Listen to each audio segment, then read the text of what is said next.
Francisco 49ers deep in the heart. Like Joe Montana in the corner, D. Clark. Garrison Hurst, stiff farm going 99. Don't get it twisted, one and all with prime time. John Taylor, Jerry Rice down the side. Welcome to the 49er Faithful UK show.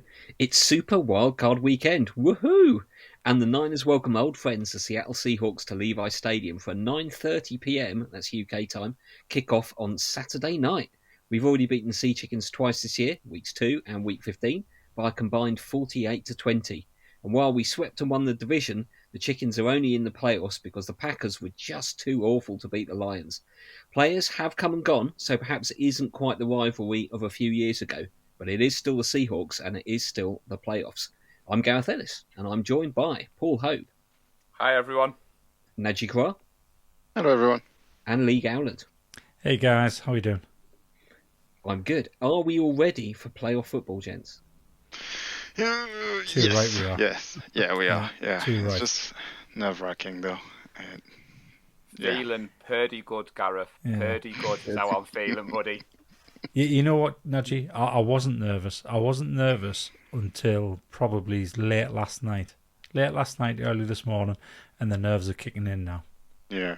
Yeah, it's kicking in. It's good that we got there, especially with the season we had, and we'll go through this when we do the review season and the Four Fuckers, which is a favorite of people listening, the award show we do. But the playoff is just a different beast, isn't it? And anything can happen. Yeah. And despite us being where we are, it's just 3 games to the big one. It's just tense. Yeah. So close, but Yeah, we are. Yeah. It's we're used to the roller coaster though. This is what we have every season, so we should be fairly armoured against it. And how are we looking health wise? We had a couple of players missing last week. Dre Greenlaw sat out, Aaron Banks sat out.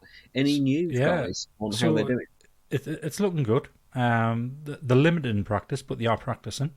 At the moment, nobody's been ruled out. Nobody's down there as being doubtful. I think they're questionable.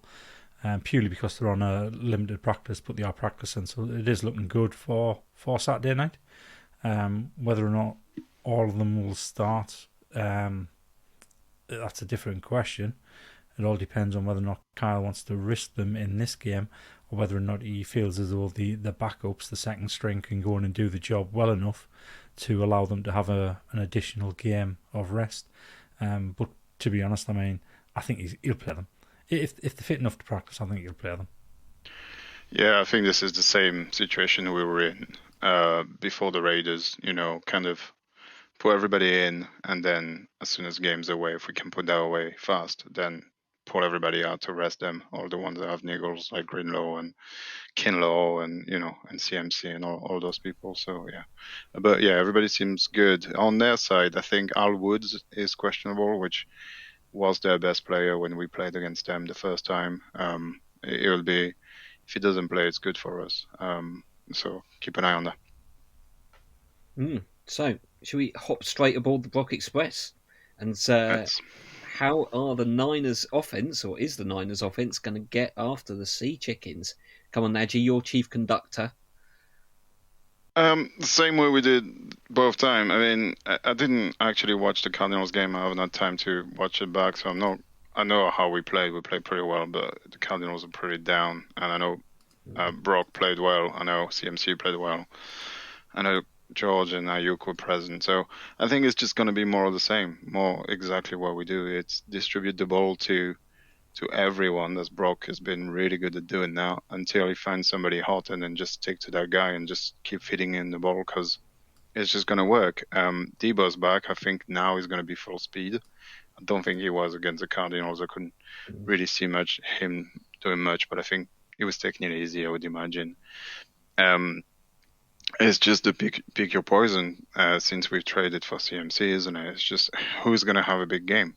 And it could be Jennings, and it could be Ray McLeod streaming for 71 yards.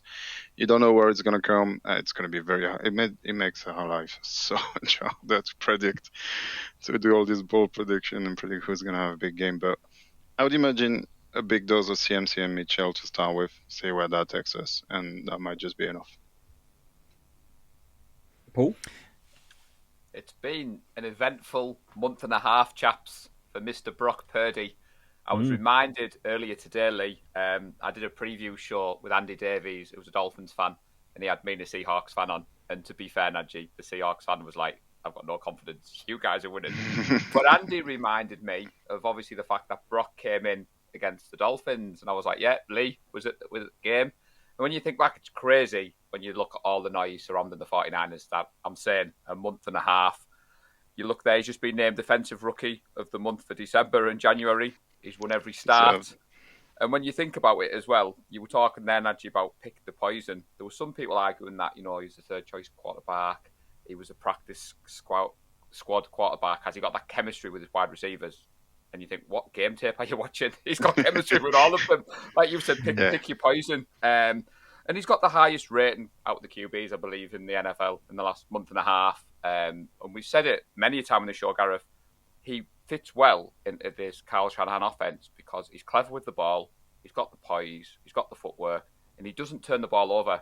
So when you're going into that postseason, you don't turn the ball over, you win the turnover battle, especially in the playoffs. It's vital for me. But we tried not to go down the Brock Express, Nadgy, when you were missing the other night, buddy. I know you I were heard. away with family. But we had to touch Not upon good it. enough. Good to have you back. And I'm waiting for Lee with the soundboard because we're all aboard the Brock Express. So how are you feeling, El Presidente, about Mr. Purdy? All right, about Mr. Purdy, I'm feeling calm and collected about Mr. Purdy. I like what I see. He gives us more confidence than what Jimmy used to. Even though the stats are very similar, they are playing to a similar level. I think the difference is we do feel confident that Brock's not going to turn the ball over, and that he can scramble away from any pressure that comes in there. So yeah, I mean, Brock's not a problem. Overall confidence has taken a bit of a knock in the last 24 hours.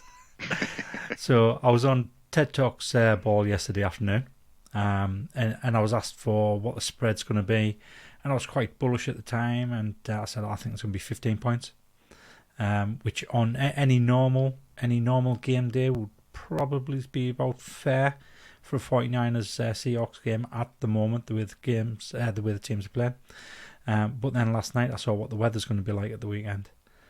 And that weather's going to be a huge, huge factor in this game. And if it is a torrential downpour, and they're basically saying it's going to be akin to both the Bears game and the Washington game back in 2019, then we're just going to run the ball all the time. It's going to kind of be a little bit of a leveler, and that's what's got us worried. So I've kind of gone from thinking it's going to be a comfortable win to it's going to be uncomfortably close. I think there's going to be a lot of people watching it and not feeling very happy about themselves. Yeah, it's a bit. I feel perhaps the opposite with the weather report there. That my concern was giving up the big plays to Lockett in particular, who's still a good receiver. Maybe not Metcalf, but he possibly has his ego a little bit bruised by the last game. And I thought really that was the Seahawks' best chance, is that broken play and being able to get a long pass TD. And I think the weather being the leveler there is going to take that away from them. And if bad weather means running the ball and defense, and that surely puts us very firmly in the favourite position, I think. It should do. Falling. But in that type of weather, it's also going to make fumbling the ball so much easier, and that's what I've got to concern. Yeah. For both well, sides. yeah, on both sides. Both sides, you are right. To be fair to Gareth, though, you look at the stats, Gareth, you're right. Geno Smith has relied heavily on Metcalf and Lockett, connecting with both of them on 174 out of his 399 completions, and they were actually more prone to throwing the ball against us than they were running the ball. And obviously, when we talk about defence, I've got my own theory on what may happen. Obviously, there's been a lot of talk, chaps, about Purdy, Offensive Rookie of the Year. It would be amiss at this point not to mention Kenneth Walker. He's been good for the Seahawks. But I'm on the same optimism as Gareth, to be honest with you, Lee. And I was going to say, I did watch TED Talks ball, so I know your score prediction, and now you're going to change it on us. So you're just keeping people guessing for every show that you're on, buddy. And the Seahawks have given up a lot in the short game to tight ends and running backs, and that's obviously where we're feasting. And that's part of I think what's so good about Shanahan's offense is that it's not weather dependent. You go for those short passes. You've got that number of different players who can either carry the ball or receive a pass, and we've just got this versatility that hopefully means that we should be able to cope with things like the levelers like bad weather, perhaps better than some teams that maybe rely on a certain part of the game more than the other that is maybe affected by weather. So I'd refer you back to the Bears game, but I'm also going to contradict myself by saying I think it'll be a completely different game because Kyle's going to call it differently because we've got a different guy at quarterback. And we didn't have CMC. Yeah, and we didn't have CMC. And we didn't have CMC. When we needed to chase the game, it was that absolutely horrible part of the fourth quarter. The Bears, the rest of the game hadn't been that bad, and the Bears were able to build that lead. And then when we needed to push it and maybe go for a longer ball, it was that torrential rain. So I'd rather have the same conditions for 4 quarters. And then and also different guy in the center. It's not Jimmy we're talking about here. We've seen Purdy can drop it deeper if he needs to. Hasn't he already eclipsed how many long touchdowns Jimmy's had over his career or something in 6 games? So it's just I think there is cause for concern because of the weather. But if you look at the Seahawks last game, they needed an overtime, really poor throw by Baker Mayfield to win against the Rams, who went 5-12, and their coach is thinking of quitting. So I don't know. I think the only way we can lose this game is we beat ourselves by fumbling, by throwing silly picks. They do have Quandre Diggs, who is very good and can turn the game over. I think he didn't drop one last time we played them. It was very close. I think he should have caught it and he dropped it. So, that kind of thing can definitely bite us. But I'm pretty confident. It's just because it's a playoff. It's the Seahawks. It's GTP. So they're going to try something funny. If it works, you never know. But I have confidence, especially in our defense, to tighten up and make Geno look like Geno and not, a good quarterback. There's also another element, Gareth. It's going to be the first time this season that we face the Seahawks with CMC and Samuel fully fit and being able to be used in the same game. And we can all agree CMC's been awesome. I totally agree with Kay Adams with what she said. Go look on Twitter. Go look at a video. I don't want to steal the thunder, but she's very high on our boy CMC. And the fact that we're going to have Debo and he got some snaps against Arizona, and like you said, if the weather's going to be as bad, I did see on the Breezy Show, Lee, he did a Madden simulation with the weather conditions, and he had a Niners victory 10-7. I don't think any of us could cope with a score like that on Saturday night. But like you said, I think you're right, Nadgy. We've seen the posts in the group this week where people are on the emotional roller coaster because it's the playoffs, it's the Seahawks. We've all got those memories of the 2013 NFC Championship game and Russell Wilson doing Russell Wilson stuff to us. But then you go back and you watch the game tape of the last 2 games. And I was even watching practice today. We were practicing in the rain. Purdy was throwing the ball. It was looking good. So I'm feeling ever the optimist. But it is Thursday night in the UK, and we always call the Niners win on this show. Yeah, we do. So anything else on offense before we start talking about the monsters that is the Niners defense? I would say one thing on offense. So I'm going to go back to what Nadgy said, where he mentioned, and he's probably right, this will happen. We'll get a large dose of CMC and Elijah Mitchell. But to be honest, if it's going to be that wet, if it's going to be torrential rain, I'd rather see a large dose of Jordan Mason and TDP to start off with, because they're both bigger backs. It's the type of weather that they would excel in. And I think if we put them in first and wear down that Seahawks defense, then it's going to open up some running lanes later on in the game for CMC and Elijah Mitchell. And I would like to counterpoint is that's 2 rookies in a playoff game. That's probably not the situation you want to throw them in, and you got to trust CMC he's been there, kind of thing, and he's the lead back, so you got to trust him. I have trust in him that he can last a full game. 4 more games. That's all they've got to play. So yeah, I think we'll see. How did it? Tell me, how did it happen against the Cardinals? Because I know TDP and Mason played. Was it just garbage time in the end, or did they Yeah, were they featured during the game as well? Yeah, but not the first 2 quarters though. Not the first Right. half. They came into the game in the second half. Right. Okay. So yeah, the game was pretty much over by then, wasn't it? So And when you look, Lee McCaffrey in the last game against them, 138 yards with a touchdown. So, like Nadgy said, we'd all love to see Jordan Mason put the game on his back. We've been happy, but 56 yards. What was good against the Cardinals is they all kind of got a bit of a go, which was good. Obviously, Mitchell got touchdowns, and even Juszczyk got to run the ball a little bit, which was quite nice to see. And I said on the show, 4th quarter, Josh Johnson just came and handed the ball off. We kind of wanted to see him throw it, Nadgy. It felt a bit cruel because he wasn't allowed to throw the ball. It was hand off. Gareth said it was done, wasn't it, Gareth, by the 3rd quarter? The Cardinals. It was. It's similar. I watched the highlights, so it's similar. And then to me, the last thing is, I think Gareth, you talked about it in the last show, is Purdy's floor is so high. Even if he plays bad, I think we'll still have a chance to win the game fairly comfortably, because it just. I think you were right. His ceiling might not be as high as somebody like Trey, who is drafted for that ceiling. Somebody that can elevate themselves like Mahomes and Rodgers and all the greats. Manning, Brady, Breeze, and all those like that have crazy moments. I don't know if he'll ever be able to do that kind of thing, but he's just so very consistent at a high level. It's really impressive, and it's really nice to see that. It just, and I think that's why this feeling of confidence comes from. And I said it a couple of weeks ago, last week.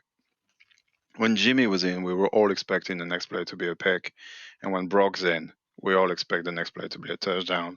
And then that is massive in itself. So if we feel this, our home sat down, 6,000 miles away from it, you can imagine the teams, how they feel on the field and how they feed off that energy. So seeing what the Seahawks have been doing and where we are, and having that kind of info and playability, I think we'll be all right.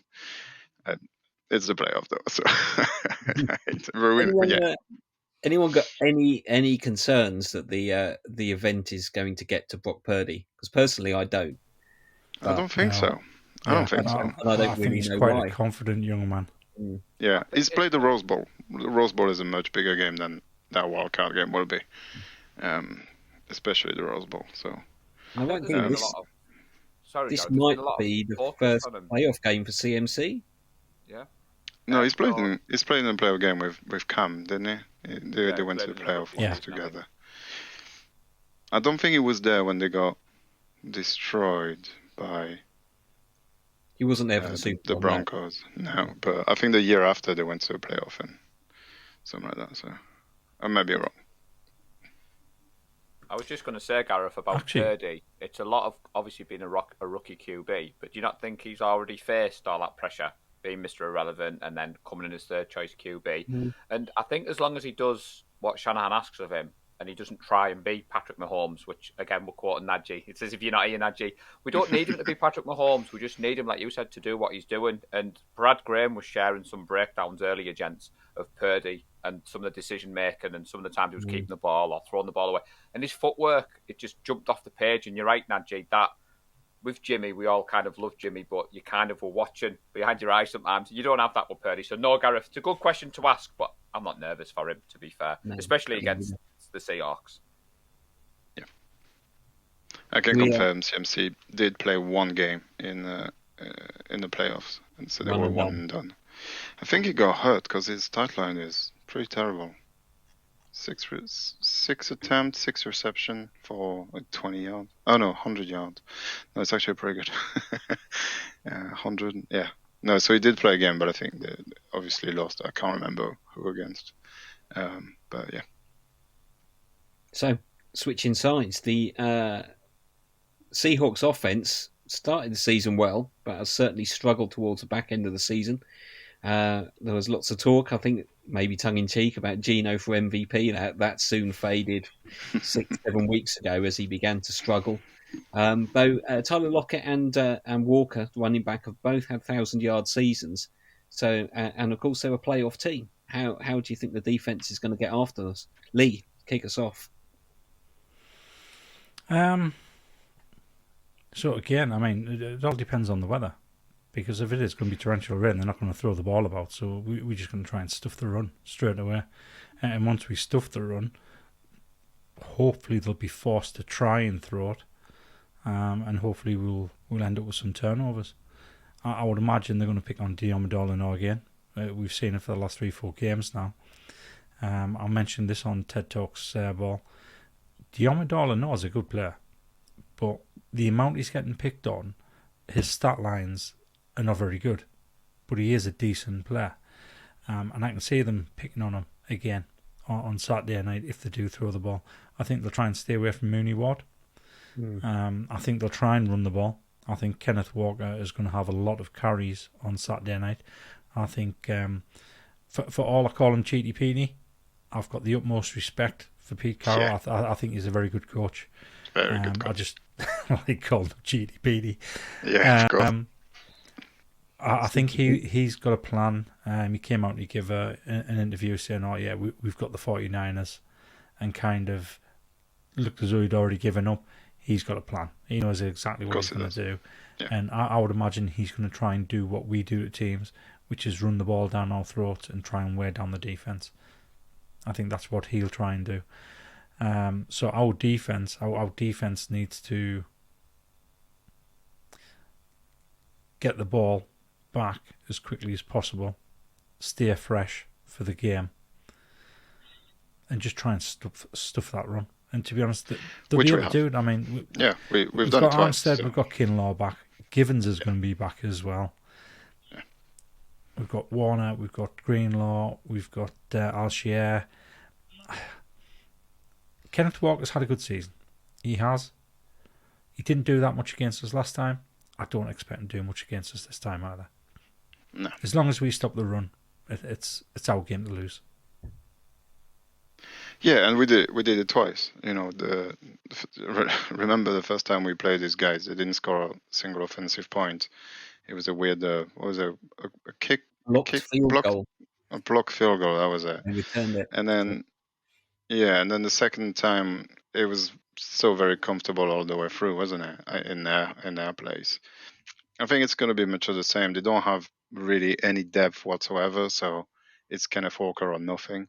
And I think having Kinlaw back, it makes the job so much easier, especially in terms of freshness. Because even if he only plays 15 snaps, it's 15 snaps Givens doesn't have to do. So if Givens is fresher for those snaps, and we will be able to stop the run because the O-line hasn't improved. They're still pretty bad. And then at the back of that, you get all our secondary and linebacker flying around and creating turnovers because that's what we're good at. And I have all kind of confidence in the world that even if we're on the field for a while, that defense is just not going to break because that's what they do.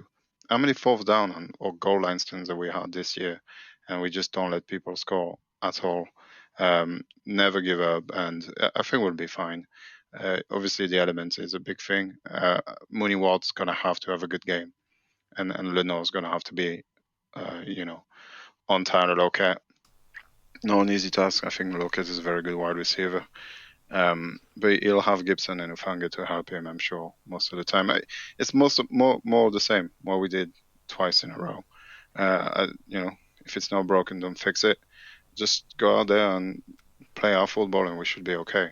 And I fully expect the Seahawks to have a plan that's kind of out there, and we're going to have to readjust for it. So the first half might be a bit rocky, but I have the faith in DeMarco Ryans to see what's happening on the field and come out at halftime, and then they won't score any points. So yeah, I think that's what's going to happen. So there you go. What do you think, Paul? I think. Sorry. Just before Paul jumps in, I think one thing I forgot was the secret weapon we've got on defense. That'd be the 5 members of the 49er Faithful UK who's going to be in the goal line section leading the defense chance. The Pardo family, Anthony Folger, and Jake Kabai. That's the secret weapon.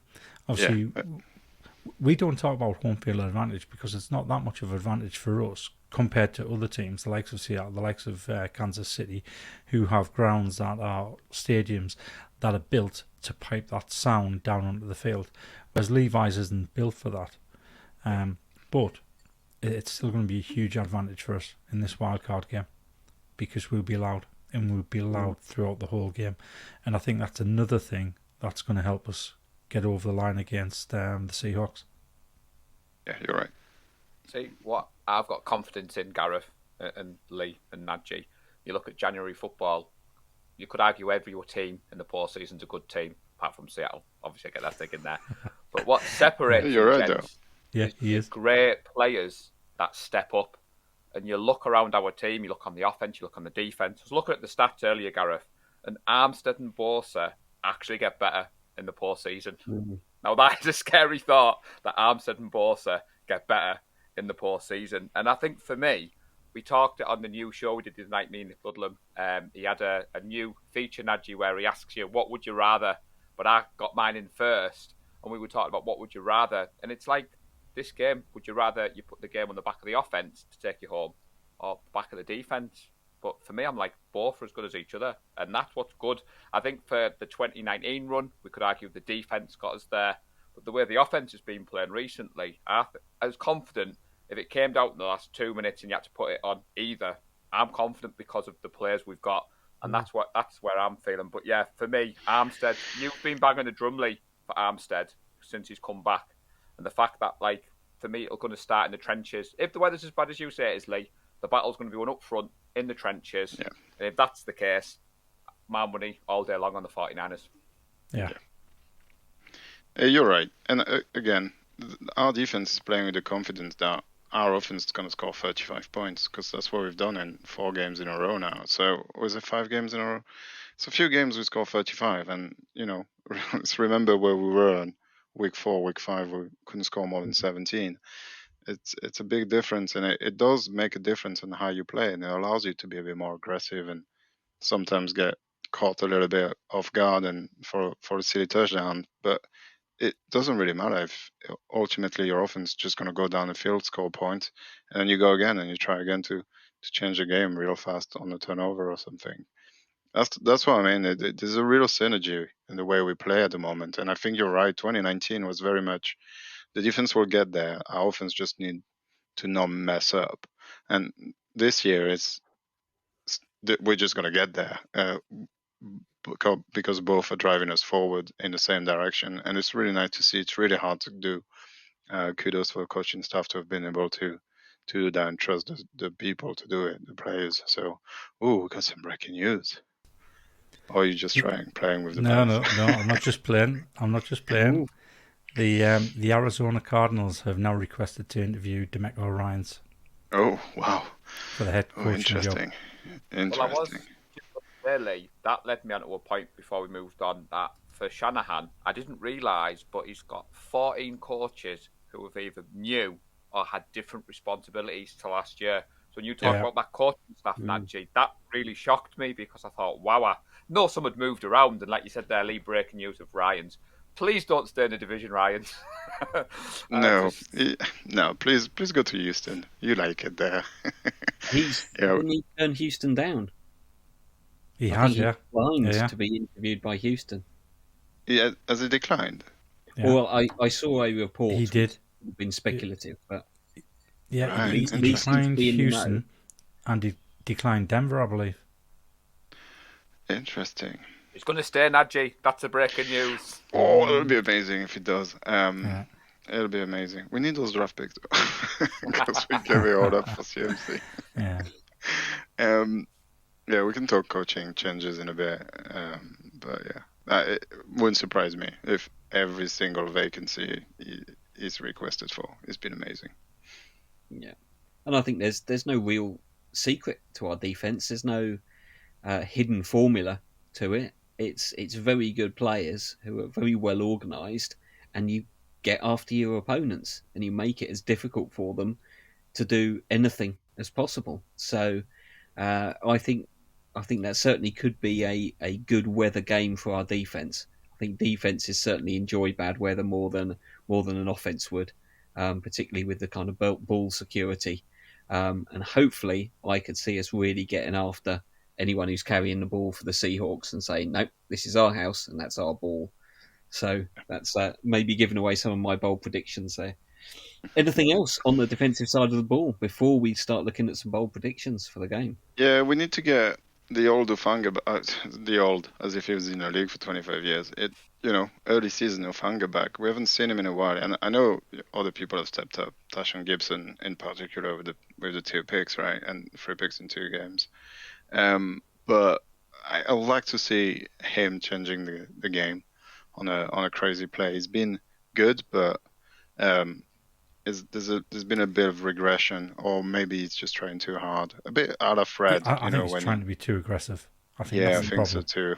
Yeah, I think he just needs to relax and let the play come to him rather than the other way around. But I think Fred was like that when he got his All Pro tag and his contract and all that. He dipped a bit. It happens. The playoff is a good time to show that you're a good player. And I always say, big player, they make big plays in big games. And we'll see. I'm not sure Saturday is a big game, but it's definitely a game you need to show up for. It's a playoff game. It's a big game. It's a playoff game. Yeah. It's a big game. You lose and you go home. I think Hufanga was a little bit a victim of his own success early on. He stood out so much. He caught the eye of every offensive coordinator and said, "Okay, how do we neutralize this guy? Because clearly he's the guy we've got to keep an eye on." And I think people have been able to do that. We've seen how other teams have been able to use his aggressiveness against him. But maybe not this game, but I still think he's got a big play in him before the end of the year. I do too. That's why I'm saying it now, so I can. In Arizona. Yeah, absolutely. That's it. So, should we go on to some bold predictions? Who's going to stick their necks out first and out bold? I don't know where you guys are, above, below. I'll just point. Yeah, somewhere like that. Go on then, since everybody's staying quiet, sheepishly quiet. Bold prediction. I don't think anything I say is going to be bold because of the way I think the game's going to go. All right, I'll go then. Should I go? Go on then. Yeah, we're gonna shut them out. They're not gonna score any points. Ooh. Nice. See, the problem with this segment now is because we've been so good, and I disagree, Lee. I went back and watched the show back. Like Gareth called for the team to get 20 interceptions at the start of the season. We've got it. You look through. You could cherry pick, but now the fact that we're in the playoffs and the viewing figures have gone up, people are like, what the lad's going to say for bold predictions? Yeah. The one I'm going to look at, Gareth, I think Lenard's going to bounce back. I think Lenard's going to get an interception. I think it's going to be a game-changing moment. I think they're going to go after him, like you said, Lee, regardless of the weather. And something we forgot to talk about, the one about Brock Purdy's first career start in the playoffs. It's Geno Smith's first start in the playoffs. Now, I know he's been in the league for a while, but it's still his first start in the playoffs. So I think Lenard's going to have a big game. And I'm going to steal your thunder, Gareth, and we're going to have a defensive touchdown. Bosa's going to hit the quarterback. The ball's going to come out. Kinlaw's going to scoop it up, and they're all just going to bundle it over the line. We're going to get a defensive touchdown. And I'm going to say CMC gets 3 rushing touchdowns on the night. Wow. Okay, if I'm going to go bold, I'm going to say there's going to be less than 275 passing yards combined between the two teams. I mean, if it's torrential, That's like the Bears game. 273 for Brock. Then. Yeah. So I'd like to think that's a bold prediction. Yeah. I mean, the weather could change. It's quite niche. You're right. It could be. I mean, it changed for the Cardinals game. The Cardinals game was supposed to be wet, and it wasn't. It wasn't. Yeah. It's that's California. what I'm going on. Based on the not be current at all. forecast, that's my bold prediction.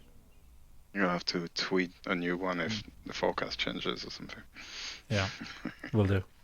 As well as a new scoreline. Whether it's bold or not, I can see CMC 2 touchdowns and Kittle 2 touchdowns. 2 touchdowns each. Maybe nice. CMC's will be punching them in and George will be short yardage. And I reckon we're going to get after the Seahawks. I'm going to force them into 4 turnovers. Ooh, wow. interceptions and fumbles. Nice. So I yeah, have a always bone to good pick with for you them. all, by the way. Speaking of Kittle, I don't think you gave that catch justice. That was insane. That was such a good play. Fair enough. And it was just a casual, oh, you played well.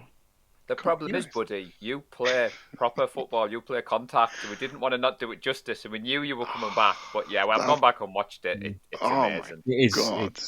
It's a great Such a good catch. catch. See, Maybe one of the best catches of the year. Never mind. It's I'm pleased interesting. to see that even though you didn't watch the game in 40, you did spend 40 minutes listening to your own podcast. So Oh, yeah, of course. Always. that's You know. and loyalty. I'm impressed. Yeah. I like So- it. I like the, it. the interesting those thing about downloads that up. play is a lot of the content creators have all pulled out that play.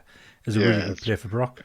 The fact that It he's is. rolled out to the left and then hit Kittle in the back of the end zone.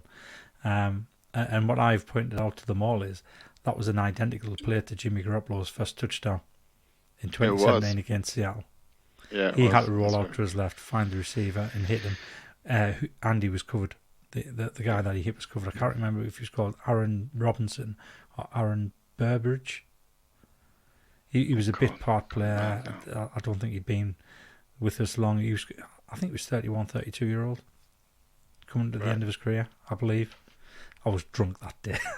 Well, But well, I can remember the player as though it was I remember yesterday. the play. I don't But I remember can't the play. remember the player that No, me neither. that caught it. I should have looked that up. You could find it, yeah. whilst Yeah. we're on the bold predictions We are. segment, Gareth, when I've been watching El Presidente guesting on other shows, he's made reference to Purdy, reminding him of a certain quarterback that used to wear number 16. So I No. thought it would be amiss of me not to throw that in tonight and let Lee explain to the UK faithful on the 49er Faithful UK pod. Thrown under the bus. He has thrown us under redemption. the bus, you know. So, I mean, he heard what I said, so he couldn't have taken it out of context. Paul couldn't have taken it out of context. So what we're saying is he's been compared to Joe Montana, but nobody's saying he's as good as Joe Montana. What people are saying is he moves the same as Joe Montana and he throws the same as Joe Montana. That is it. But people get so triggered whenever you make a comment like that. Rather than look at the context, take it into the correct context, they'll just make up their mind what you mean by that. Oh, you're saying he's a Hall of Famer already, he's played 5 games. And they're completely triggered by this. And they lose it straight away. I mean, have a word with yourself. What people are saying is the way he moves, he looks like him. The way he throws the ball, he looks like him. He's got the same release. He's got the same legs as he's moving up. Well, he's got bigger legs than Joe Montana. Let's face it, everybody's got bigger legs than Joe Montana. But you know what I mean. The way he moves, the way he throws, that's what people are saying. That's the comparison. Nobody is saying this guy is going to be a Hall of Famer now, at this point in time. Well, you're He's forgetting got Nadgy's already told us he's in the Hall of Fame already, isn't he, Nadgy? Which He is. No, he's not. His jersey is. His jersey is, for the record. Yeah. I think that the comparison is that, you know, Joe Cool got that name for a reason. And I think it's that demeanour and that calmness that you get the impression that Brock's going to walk out there 30 points up, 30 points down, first It'll be quarter, the same. fourth quarter, and it's not different. And I think that was one of the things certainly I always noticed about Montana is he didn't seem to bother him. Whatever was happening around, he was just Joe Cool. And I think that's the one big similarity I'd say that surely everybody can see that so far Brock just hasn't looked fazed by anything. So, Yeah. should we move on to some score predictions? I must admit I failed to get the under-over or how many points we were favorited by. 42 is the over-under, and we are favorite currently at 10. That's a big Jeez. favourite for playoff. Right, so Comfortable just for before we go into playoffs, that, I was a million miles away from the correct name of the receiver that caught Jimmy's touchdown pass. It was Lewis Murphy, that legend of 49er football. Legend of fucking football. Lewis Murphy. I don't even remember. Too long ago. Exactly. Yeah. Yeah. So, score predictions. What was the over-under? Did you say 42? And 42 is the 10.2? over-under, yeah. And 10-point favorite. So Who's going first? Right, I'll go first because mine's going to be very unpopular and make people feel really uncomfortable. I think it's going to be a lot closer than what we'd all like. Especially if it rains. Well, this is a scoreline based off if it rains. If it's torrential rain, I think the score's going to be 16-10, 49ers. Oh, I don't like that. No, I don't like that. I don't like it, but that's what I think it's going to be if it's torrential rain. Can I do two? Can I do two? One if it's torrential rain, one if it's dry. Do see if it's dry. Well, dryish. Go for it. Yeah. So if it's dryish, I think it's going to be a bit of a wipeout. So I said on TED Talks Ball, it's going to be a 15-point spread. I would go with something like 31-12. No, 31-13. 31-13. Nice. Actually, I can't. I've just realised. 31-13. Anybody pick up on this? Is that the last one you've done? Have you done this for the past It's the last two times we've played the Seattle Seahawks. I've said 31-13. Yeah. And it was close two times. Yeah, right? it was close. Yeah, so I'm going to go 31-13 again if it's dry-ish. If it's torrential rain, I'm going 16-10. Fair enough. Nadgy, what have you got? Well, I said they wouldn't score any points, which, now that I think about it, is like, it's mental. But I'll go 22-0 to back myself up. Nice. Yeah, I don't know how we get to 22 though. It's a bit of a weird number, but yeah, 22-0. Missed extra point or something because of the bad weather, perhaps. Yeah. 22-19, a couple of field goal and a touchdown. What was that? That's 22, right? 14-6. Yeah, there you go. Paul? Lee stole my thunder somewhat a little bit. So we are 10-point favourites, Gareth, which is the biggest favourite of the Wildcard Weekend, which is even bigger than the Bills over the Dolphins. Yeah. So Vegas expects this to be a Niners win, 27-17. But I went back, Nadgy, and I was like, well, we won 27-7 the first game, and that second game it was easier than the scoreline suggested. So I was leaning to 31-13. But as Lee's gone down that route, I'll tweak mine a little bit because I like your optimism. I'm going to say 31-9 for the 49ers. Nice. And I've got my rain. Yeah. Hey Lee, I'm not letting the rain sway me, mate. You're the president. You get to have 2 bites of the cherry. We live in the north of England. You should know rain doesn't do anything. Otherwise, rains all the time. Yeah, it'd be fine. We all live in Hope. My prediction is written down, and come rain or shine, hail, snow, whatever, it's the same prediction. And it's a Niners win at 31-13. Oh, wow. We've all gone I stole everybody's thunder with having the second bite of the cherry there. You did. Yeah. You did. Typical president. I think 2 TDs for CMC, 2 TDs for George Kittle, so it's kind of there's 28 points minimum there. Yeah. So, And a quick Robbie Gould. Maybe I'll say, actually, it'll only be like maybe 10, maybe kicking field goals would be difficult if it is raining. So, anyone would think we rehearsed that. Yeah. Assuming, of course, that we win, who do you think will be playing in the NFC divisionals? So pick some winners. We got Giants at Vikings and Cowboys at Buccaneers. Who have you got? Cowboys. I think the Vikings will win. Yeah, Vikings will win. I don't think Giants are very good. But you never know, it's the Vikings. The Vikings have got a negative point differential at 13. Yeah, exactly. It probably shouldn't be that high. Yeah.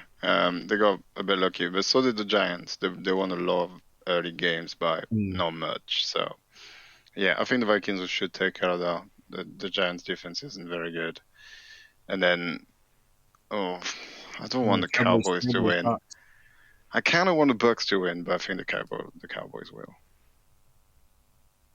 Yeah, I agree with Nadgy. I think it's the Vikings and the Cowboys. Lee? But I could see Tom Brady winning that. But Vikings and Cowboys, yeah. Yeah. I'm going to go for Vikings Bucks because the Cowboys are always one and done, aren't they? It doesn't matter what their record is. That's true. And it's Tom Brady. You shouldn't bet against Tom Brady. That's the rule. I think the Bucks have got one more game in them for whatever reason. So, and not that it matters to us for the moment. Over on the AFC side, the wildcard weekend has Dolphins at Bills, Ravens at Bengals, and Chargers at Jags. Who have you got? 3 home wins. Bills, Jags, Bengals, Bengals, Bills. Ooh. And I think the Jags is the one that's the controversial one, I think. Yeah, I think the Chargers will win that. I don't think the Jags are there quite there yet. Trevor Lawrence is still very young. But yeah, I don't know, it'll be a good game. That's probably the best game of the weekend, actually. Yeah, I want the Chargers to win, obviously. Closet Charger fan. We didn't know. Did you not know? Okay. I hope Jimmy Ward doesn't go there. Ruin it for me. Is Lamar Jackson playing? That's the question. No. Isn't it? Unlikely. Right. Yeah. The Bengals will win then, and then Tua's not playing either, is he? Tua's not playing either. No. Right. The Bills will win then. Yeah. Yeah, I've got probably 3 home wins there as well. But we've predicted it's the playoff, and we've all predicted apart from you There's guys. going to be one, and I think it's the Bucks are going to mug the Cowboys. It wouldn't surprise me if the Ravens actually win against the Bengals, because it's the Ravens. They're a solid team, well coached. I can see if one of those turns into perhaps if there's a bad weather game at the Bengals, and maybe the Ravens can. And that can be a leveler, and the Ravens can put the game on the defense maybe, and obviously Bengals offense can't go anywhere. Then that is a possibility. Yeah, good games though. Some good games on the AFC side. It's going to be a good weekend at the Super Wildcard weekend. Sorry, Super Wildcard weekend. Contractually obliged to say that. Yeah, there's a game Monday, isn't it? Which is very annoying. It's a good job we don't have to wait Monday to see who we play, because it'll be, if the Viking wins, it'll be the Vikings. If the Giants wins, it'll be either Bucks or Cowboys on Sunday. I think Here's a nugget for you. Overlooking, Nadgy, that if the Vikings, and when the Niners beat the Seahawks, that is the Gowland Ball. Because obviously Lee's brother's a Vikings fan, so that would be interesting. We all know Lee's brother has attended many a meet-up. He was buzzing the other day, Lee, because I was doing my social media stuff, chaps, and a sale for JD Sports came up, and it had a Vikings jacket half price, so I sent Steve the link, and about 10 minutes later he was like, yeah, I've ordered that. I thought, those Gowland women are going to hate me, because I keep sending them stuff to buy. So, no, I think the Vikings 49ers would be quite good to watch, obviously, Cousins again. So, I had another question for you, because I really wanted the Lions to be in it, and we would have played them. But how would you feel if we played the Lions on Saturday? I'd be a lot more nervous. I don't know about you, but I'm kind of happy that the Seahawks have gone through. It's an easier game. Yeah, I mean, the Seahawks was the weakest out of the 3 that could have gone through. I mean, the Seahawks made it by virtue of other teams losing, not the Seahawks win. They didn't win to get in. Other teams lost to let them in, and that's perhaps never a great position to be in, is it? So and I think the NFL law. The concern is if it was these players with Pete Carroll and a different franchise name, we probably wouldn't be bothered at all. I think looking at them, it's only because it's the Seahawks, and there's obviously a little bit of baggage there, and it's a divisional rival who has. Part of me thinks when you've played your divisional rivals and you've lost, you've got to change it up, and it's almost more difficult when you've won those games. Do you think, do we stick with what's won us 2 games, or do we have to do something different? Whereas when you lose the games, you have to do something different, and I think that can cause potentially a few sleepless nights. It's the same situation we were in last year, isn't it? When we actually won twice against the Rams, and then Jack Todd decided to not catch the ball, and they won the Super Bowl. But it doesn't matter, because now they're going away for a while. It's going to be fun to witness them. I mean, to answer your question, Gareth, sorry, my friend Andy, who came to the Super Bowl meet-up, Lee, Andy Norton, based in Newcastle, he's a Lions fan, Gareth, just got his Goff Vapor Limited jersey arrived yesterday, and he was hoping to be able to come down this weekend for a Lions-Niners game. And what's been nice, he's actually been confident ahead of next season. Like you said, Nadgy's obviously the Lions are doing well. I would have been nervous facing them. I was more nervous facing Green Bay just because of the Aaron Rodgers stuff, as in not nervous because they're the beaters. I just didn't want to spend the whole week talking about that quarterback. But, well, it would have been fun to beat them again in the playoffs. The Packers did have a bit of momentum. Oh, they scored 16 points at home in a game they had to win. So, whatever. I was just really afraid of the Lions. I think they had something special cooking. It's something you can't quite grasp. Nothing That's to lose. very dangerous. Dangerous. Yeah, the nothing to lose. We've already broken expectation kind of thing. Yeah. But even bigger than Super Wildcard Weekend, 49er Faithful UK Live. Paul, you launched it in the week. What happened? Yeah, so obviously we've decided, the four of us, to branch out a little bit. So we've got the YouTube channel that Lee was already running. We've obviously gone with StreamYard, as you can tell from this podcast when you watch them back when Lee puts them out there. So we decided to do something a little bit different. So on Tuesday, Gareth, myself and Nick Ludlam hosted the first show of the 49er UK Live. And it is what it says on the tin, gents. Basically, we went live. We talked about the 49ers. People jumped in the comments and asked us questions. It's definitely a different feel to the podcast because that's what we want. We want to add a bit more string to our bows. And if you're like me, if you live a lot of your life on social media, you'll see all the content creators do shows like this, Breezy, Chapman. So it was nice to have our version. And some of the feedback we got, Gareth, was it was nice to have a UK-based show like that at a time in the UK, which was good for UK people. So we're going to keep it at the 8 o'clock slot on a Tuesday. Obviously, if we play on a Monday night and we need to move it around, I've already had that chat with Nick. But yeah, we've had quite a few views already, a lot of feedback. So we'll be going live again on Tuesday. Once we've established, we have discussed getting some guests on. And there's 3 in particular that I definitely know will be coming on, mentioning no names, chaps. But yeah, it worked really well. So we were delighted with it. So the different feel is me and Nick are co-hosts. So this week I kind of led from the front. Next week, Nick's going to lead from the front. So it's definitely a joint. It isn't me hosting the show and getting different people on like I've done on other platforms. And it isn't about me and Nick. It's 49er Faithful UK Live. So please come along, join in. And we've got a lovely section which is Would You Rather? And we are hoping to get questions from people. There was a beauty question asked by Jonathan in the group about what we would do if Brock Purdy struggled in the Super Bowl. I know Nadgy's looking confusing and that's not going to happen, but it did lead to a lot of discussion on the day, and then it obviously spilled over into the show. So yeah, it was quite a good start, buddy. Thanks for asking. No, it's great. We've been able to branch out, and obviously the growing number of group members in the UK be able to offer something a little bit different. And we know some people don't necessarily engage with Facebook or Twitter, and some people don't necessarily, for whatever reason, listen to the podcast and stuff. So it's great we can offer a little bit more, a little bit at different times. So yeah, looking forward to catching one of those as soon as I can. Anything else before we wrap up, gents? Play football. Play football. Let's be excited though. Like the season's over. I know. We're gonna, as I said earlier, we're gonna do a season review as soon as end of February when we got the Lombardi and all that. But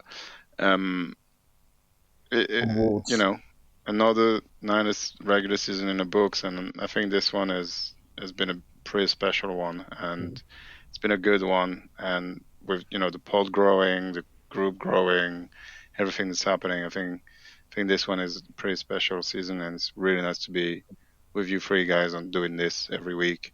And looking forward to the playoff. Very nervous about it, but the guys got it. Let's just enjoy it, and then we can have some nonsense QB talk all the off season as soon as February hits and free agency and all that. But yeah, good season. I can't wait to look back when it's all over. And this one, it's been good. Yeah, there's going to be plenty of talking points. That's for sure. Oh yeah. I think you're right. It's been a great season. I've thoroughly enjoyed the season. I was thinking it has been a great season to be a 49er faithful. So So, thanks for joining me, gents, and thanks to everyone who listens to the show. Like, subscribe, comment, and share, and catch 49er Faithful UK live on Tuesdays. We will be back next week to unplug the Seahawks game, and hopefully be looking forward to the divisional round. Strap yourselves in for Saturday night playoff football in Santa Clara. That sounds great. Go Niners. Go Niners. Bang, bang, Nana gang. We love the San Francisco 49ers deep in the heart. Like Joe Montana in the corner, D. Clark. Garrison Hurst, stiff farm going 99. Don't get it twisted, one and all with prime time. John Taylor, Jerry Rice down the